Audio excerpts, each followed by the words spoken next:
Okay, thank you. So I'd like to begin by thanking the organizers for inviting me here. Am I audible? Maybe I should speak from here. So my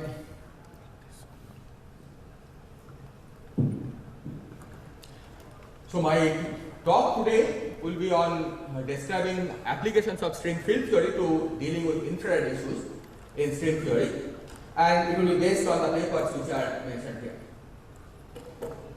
So let me begin by describing the issues that we will try to address in this talk.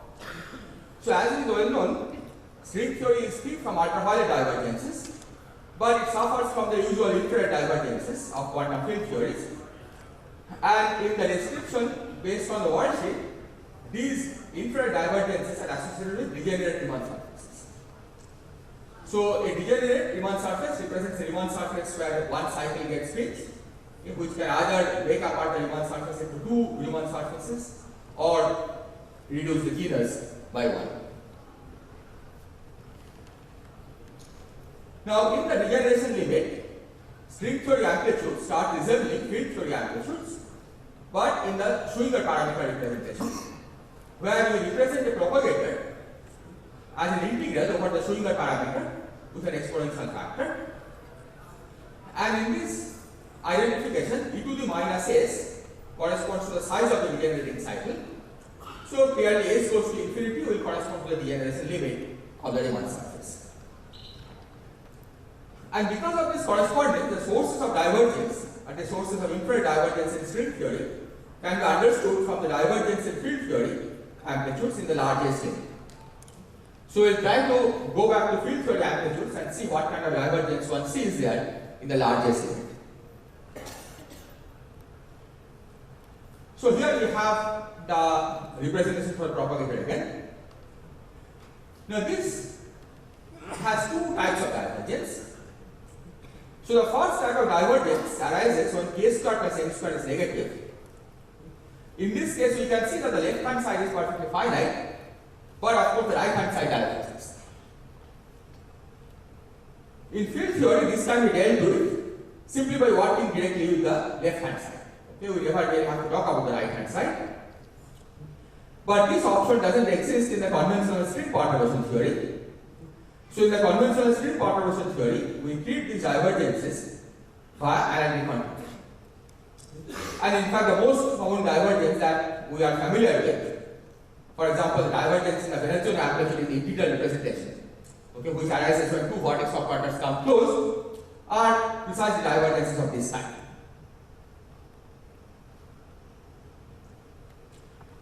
The second kind of divergence that arises in the Schwinger parameter representation is when k square plus m square is 0. Now, as you can easily see, when k square plus m square vanishes, then both the left hand side and the right hand side are divergent. And these divergences are in fact present even in quantum field theories. For example, when you have external state mass normalization, a diagram of this kind, this line over here is supposed to be on shell because this line is on shell. And so as a result, you get a 1 over k square plus m square with k square plus m square set to 0, that causes the divergence. These divergences also arise when you have a massless dipole. Okay, so imagine that you have a Feynman diagram like this, and you have a massless particle here. Okay, by momentum conservation, this is carrying 0 momentum, and hence its propagator, which is 1 over k square, again becomes infinite at this point. But we know in quantum field theory how to deal with these divergences. For example, these divergences have to be dealt with by resumming self-energy insertions and working with renormalized mass of the system, of the particle. This one implies that we are not at a correct vacuum. This is a massless dipole divergence. And so whenever we encounter divergences of this kind, we know that our classical vacuum has become unstable under quantum corrections. And we have to look for a new vacuum which is quantum mechanically stable and carry out our perturbation expansion there. And once you do the right things, all the divergences go away in quantum field theories. But in standard superstring perturbation theory, these divergences in fact have no remedy. Okay, and this will be one of the main motivations for studying string field theory. So this brings takes us to superstring field theory. So by employment, superstring field theory is a quantum field theory whose amplitudes computed with the regular Feynman diagram techniques have the following properties. First of all, these amplitudes must agree with the standard superstring amplitudes when the latter are finite. Okay, then there is no reason why you should get anything different from what the standard quantum motion theory gives. The amplitudes of superstring field theory must also agree with analytic continuation of the standard superstring amplitudes when these are finite. And finally, the amplitude that we compute in superstring quantum motion in superstring field theory has to formally agree with the standard superstring amplitudes when these are genuine divergences. Okay, divergences of this kind, where in superstring quantum motion theory, of course, all of these arise from the Riemann surfaces. However, in superstring field theory, because it's a regular quantum field theory, we can deal with these divergences using the standard field theory techniques like mass normalization and the shift factor. So this is the main motivation for why we want to use superstring field theory, at least the motivation for this talk. And what I'll describe in the next two slides is the construction of such a field theory. Okay, and now we know that such a field theory can be constructed for heterotic type 2 and type 2 string theories, at least in the Nebel-Schwarz background. Okay, we still do not know how to construct such field theories in the Raman background. And this construction follows closely that of closed bosonic superstring field theory with a few additional twists. So here in one slide I have described the structure of the action. So the field theory contains two sets of string fields, okay, which are denoted by psi and phi. Each of these is an infinite component field, okay, which of course is not surprising because string theory has an infinite number of states. So string fields should have infinite number of components. And the action has this form. So it has a term that is quadratic in this field phi. Q and x are linear operators. Okay, commuting q square is 0. Okay, in the next slide I will describe in a little more detail what these operators are. So there is a quadratic term in phi. There is a term that is bilinear in phi and psi. And then there is an interaction term which depends only on psi. This symbol is an appropriate Lorentz invariant inner product, okay, which in the conformal field theory will turn out to be BPZ inner product. And f of psi is some functional of psi which describes interaction terms. But the important point here is that the interaction term involves only the field psi and not the field phi. So here is a few additional details, okay, and here I will focus on heterotic string. For type 2 it's very similar. But these details will not be relevant for what I am going to say in the rest of the talk. So the field psi has picture number minus half in the Nebel-Schwarz sector. So these are states in the Worldsheet conformal field theory. So psi has picture number minus 1 in the Nebel-Schwarz sector and minus half in the Raman sector. The field phi has picture number minus 1 in the Nebel-Schwarz sector and minus 3 half in the Raman sector. Q is the usual Worldsheet VRST operator. X is identity operator in the Nebel-Schwarz sector and the 0 mode of the picture changing operator in the Raman sector. And finally, f of psi is a complicated object. It is given by a sum of integrals over subspaces of moduli space of Riemann surfaces. The integrand that appears in these integrals are appropriate correlation functions of the psi states, the picture changing operators, hosts, etc. There is a well-defined expression for these integrands. But the most important point here is that the subspace over which you integrate to construct these functions f of psi never includes degenerate Riemann surfaces, which guarantees that f of psi is in fact a finite function of psi. Okay, it has no singularities of any kind that I described earlier, which come from degenerate Riemann surfaces. Okay, so here again is the structure of the action. Okay, a quadratic term in phi, a bilinear in phi and psi, and the interaction term. So from this we can now write down the equations of motion. Okay, so as you can see, the equation of motion for phi is linear, but the equation of motion for psi, of course, has nonlinear terms. Okay, f prime denotes the derivative of f with respect to psi. And it's now easy to see that by taking an appropriate linear combination of these two equations, we can get an equation that involves only psi, okay, which is here. And this clearly demonstrates that psi is an interacting field. But with little bit of thought, one can also convince oneself that once psi has been determined by solving these equations, the rest of the independent degrees of freedom describe decoupled field fields. For example, suppose you have determined psi by solving these equations. Now you substitute it here, okay, and try to solve for phi. You can see that if there are more than one solutions for phi, then they differ from each other by the solution of the linearized equation q phi equal to 0. Okay, so it's in this sense that all the other degrees of freedom are just field fields. Here, this is also, of course, obvious from the structure of the action because phi doesn't take part in the interaction. So this action can be shown to have infinite dimensional gauge invariance, and it can be quantized using the standard Batalin-Minkowski formalism. So a gauge fix, okay, standard gauge that one chooses for quantum motion theory is the Siegel gauge, and that's what I'll be working with. Then from this we derive our Feynman rules. Okay, we compute amplitudes.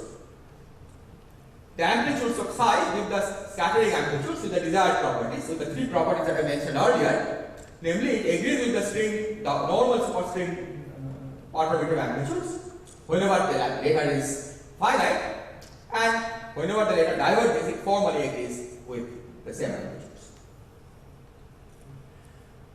And the rest of the degrees of freedom decoupled, and will be irrelevant for our analysis. Okay, they will never be those degrees of freedom will never be seen in any scattering. So from the Feynman rules, one can construct a T-level propagator. Okay, it has a standard form in the Siegel gauge. Here the LNs are the Virasoro generators, the B's are the E0 and B0 bar are the zero modes of the ghost fields. But for us, what is important is not this part, this form of the propagator. What will be important for us is the propagator in the momentum space, where it takes a more standard form. Okay, it's just k square plus m square inverse times some polynomial in momentum. This polynomial typically comes from the matrix element of this operator x b0 b0 bar. And for most of what we will be doing, we don't really need to know what this polynomial is.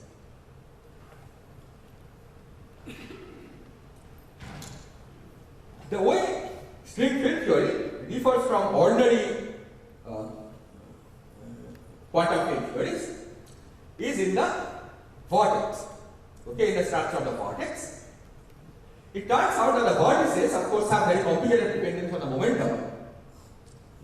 But the most important point about the vortices is that they are accompanied by a suppression factor of this kind. Here the sum over I runs over all the states and all the momenta that enter the vortex. A here is some positive constant, and this positive constant in fact can be made large by an appropriate nonlinear field definition. Okay, this has been known in the literature of string field theory for a while. Okay, this technically this is called adding stars. Okay. But because it's just a field definition, changing this constant A, of course you have to choose many other things, the structure of the vortices. Changing this constant A does not change the actual final physical estimates. But because of this exponential suppression factor, we have two nice things about this string field theory. First of all, this makes the momentum integrals ultraviolet finite. Okay, because there is a suppression, well, it makes it ultraviolet finite almost. We have to do a little bit work to really make it ultraviolet finite, and I'll describe that in the next slide. But it also makes the sum over intermediate states converge. Because you can see that as you go to higher and higher mass level states, there is an exponential suppression factor. Of course, the number of states grow exponentially, but that's only linear in mass. Whereas this fall off is quadratic in mass, and hence this always wins. It makes the sum over intermediate states converge. So it's a perfectly well-defined perturbation theory, and you can carry out the perturbative amplitude, you can compute the perturbative amplitudes without encountering divergences. There is, however, one subtle issue which you have to worry about, and that is encoded in the momentum dependence of the vortex.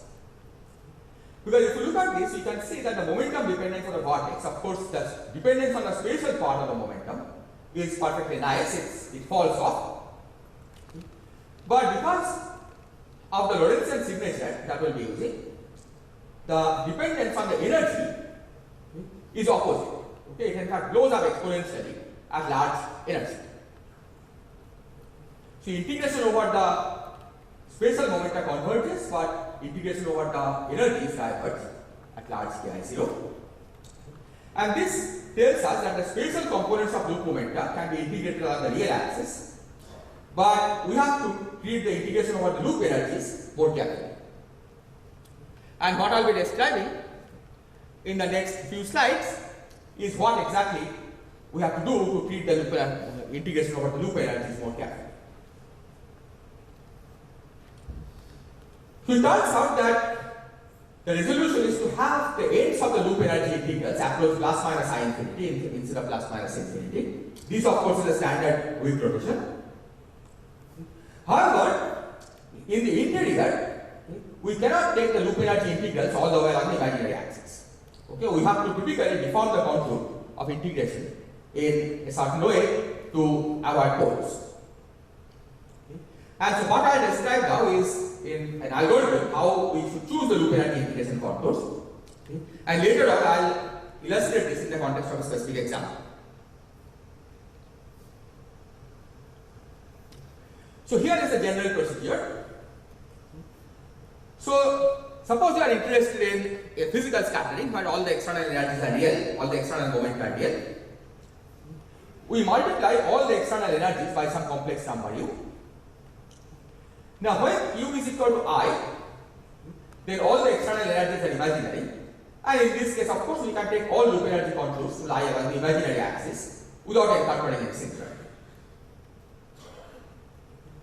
Now we deform u to 1, but we carry out this deformation by remaining in the first quadrant of the complex u. Typically, during this deformation, some of the poles of the propagator will approach the loop energy integration contours, which initially were taken along the imaginary axis. Okay.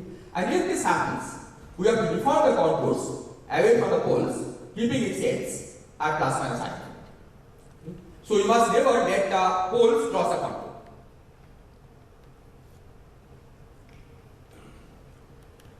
Now, two of the results, okay, that we can derive is the following. The first result is that such deformations are always possible. They are always possible as long as u lies in the first quadrant. And this is a statement that the loop energy integration contours do not get pinched by poles from two sides. So when a pole is approaching the loop energy integration contour from one side, of course you can deform it. But if it gets pinched by poles from two sides, then you are stuck. This never happens as long as u is in the first quadrant. This is the first result. The second result is that the amplitudes computed this way satisfy the cutting rules, which gives a standard relation between P minus T dagger and T dagger T, okay, where P is related to the S matrix by this standard formula. Okay.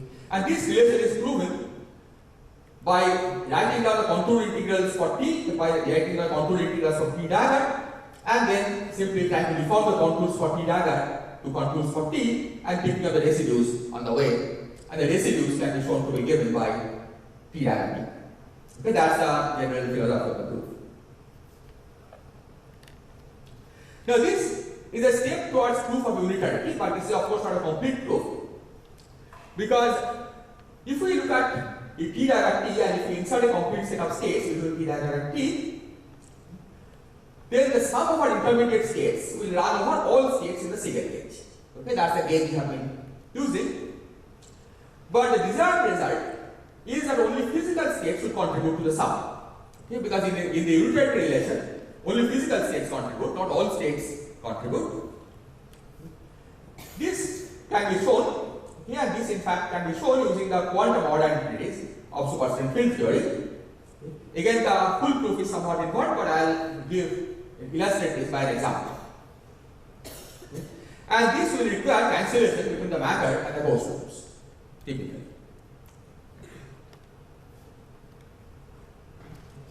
So before I go on to the example, let me just mention that the proof of unitarity that we get this way, it takes into account the mass and the wave function renormalization effects and lifting of degeneracy. Okay. This is in fact the reason why you want to do string field theory in the first place. It takes into account the fact that in fact most of the string states become unstable under quantum corrections and hence do not appear in the sum over final states in the unitarity relation. It takes into account any possible shift in the vacuum due to quantum effects. But it does not take into account the infrared divergences from soft particles arising in d less than or equal to 4. So the proof is really valid for 5 when the number of non-compact dimensions is 5 or more. This is a technical problem, okay, and it essentially boils down to the fact that the string field theory version of the K-length theorem, which allows us to sum over final states and get a finite result, this has not yet been proven. So let me now turn to an example. So the example that I will be considering is an example involving two fields, one heavy, one light, okay, and the heavy particle mass is above the threshold of production of two light particles. Okay. And in this theory, we will be considering a one-loop mass renormalization of the heavy particle given by a diagram of this type. Okay, all momentum flow from left to right. So of course one can write down the expression for the corresponding amplitude. Here you see the propagated poles. Here you see the exponential suppression factors. A by 2 comes from 1 from each vortex. That makes it A. And then B of K is some polynomial in momentum which takes into account possible contribution from the propagators and the vortices. And for simplicity, we will work with the rest frame of the incoming particle and take the P0 goes to every bit from the first quadrant because that's what is necessary. Now, since we have two propagators, we have 4 poles, 2 from each propagator, and the 4 poles are denoted by Q1, Q2, Q3, and Q4. These are the poles in the phase 0 plane. And now you can see that when P0 is imaginary, the poles are of course away from the imaginary axis. And in this case, the Q1 and Q3, since they have positive real parts, they lie to the right of the integration contour, and Q2 and Q4, because they have negative imaginary real part, they lie to the left of the imaginary axis. Okay, so this is our starting configuration, and as you define the contour, you have to mention entities. Now, as P0 approaches the real axis, you consider all the poles approach the real axis, and we can have two situations depending on the value of K. If K is very large, then Q4 will remain on the left of Q1, and in that case, we can choose the contour in this way. We see that Q2 and Q4 are kept to the left, and Q1 and Q3 are kept to the right of the integration contour. But when K becomes small, Q4 crosses over to the other side, and it crosses over from the top because P0 appears in Q4 and P0 has to be in the first quadrant, so it has a small positive imaginary part. And that drags the contour to this form. So this will be the shape of the contours for these two different configurations. Okay, and we have to carry out the integral over K0 along these contours. The integrals are of course perfectly finite, and we get a perfectly finite answer, but this is the way you have to choose the contours. Now, if you want to see unitarity relation or Cartos tables, you have to calculate the complex conjugate, L times the star, and that's simply given by the same integral but the complex conjugate contours. Okay? So you just take a mirror reflection of the contour along the real axis. You can say these are identical, so they give the same contribution. These two are not identical, but in fact, by dragging these two segments through Q1, you can easily verify that they are actually identical. Okay, you pick up the residue from Q1 twice in opposite direction, okay, and they cancel. So the only contribution that comes is from the limit Q4 goes to Q1, where you have to be a little more careful. In this limit, both lines are put on shell, and once you go through the analysis a little carefully and pick up the appropriate residues, we will find that the residue is indeed given by the Cartos tables.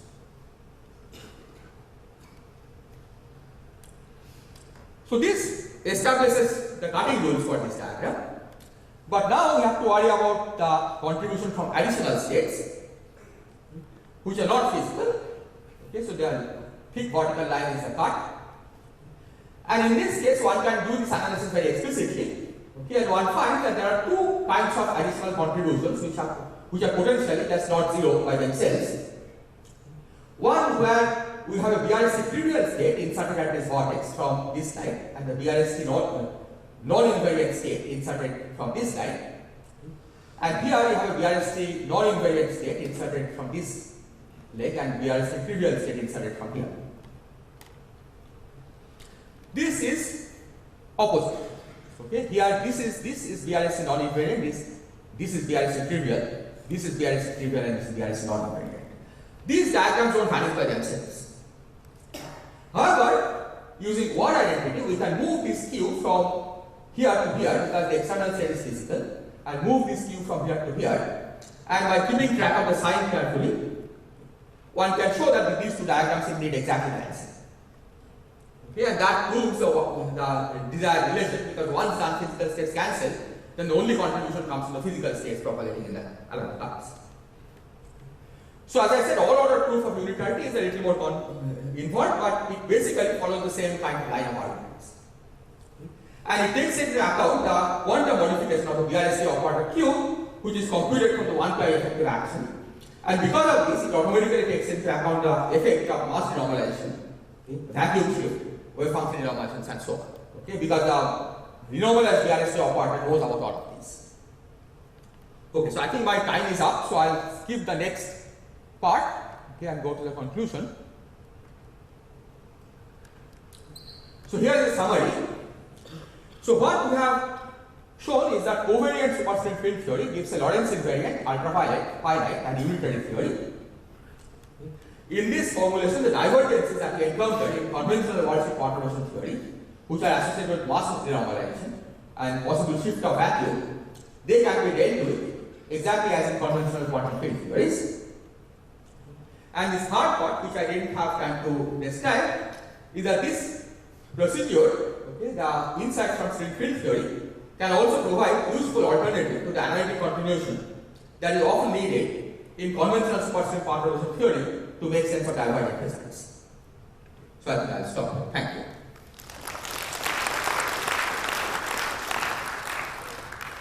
So we have time for several questions.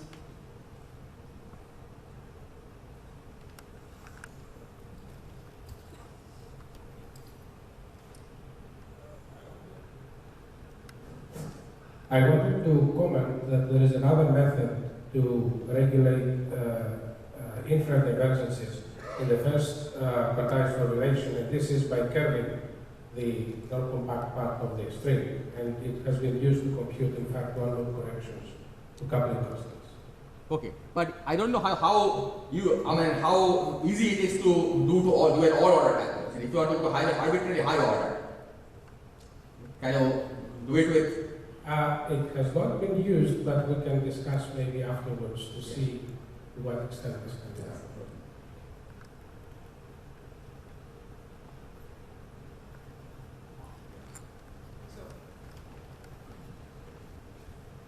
Just to clarify, your last statement here means that the Schwinger parameters will still be real. You don't analytically continue in the Schwinger parameters, only in the momentum, only in the energies.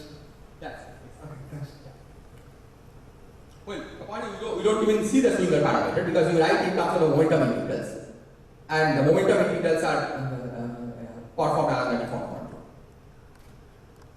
At one loop, one can show that this is equivalent to deforming the Schwinger parameters in the complex way, but I don't know if a general proof to all orders. Maybe one last question.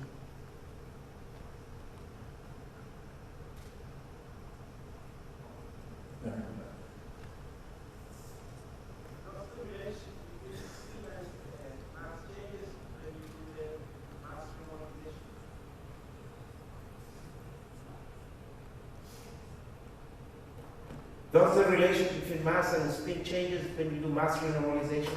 Yes, certainly. I mean, you don't have the leading edge trajectory anymore. So they go to stay linear trajectory? Yeah, typically they will not stay in the linear trajectory.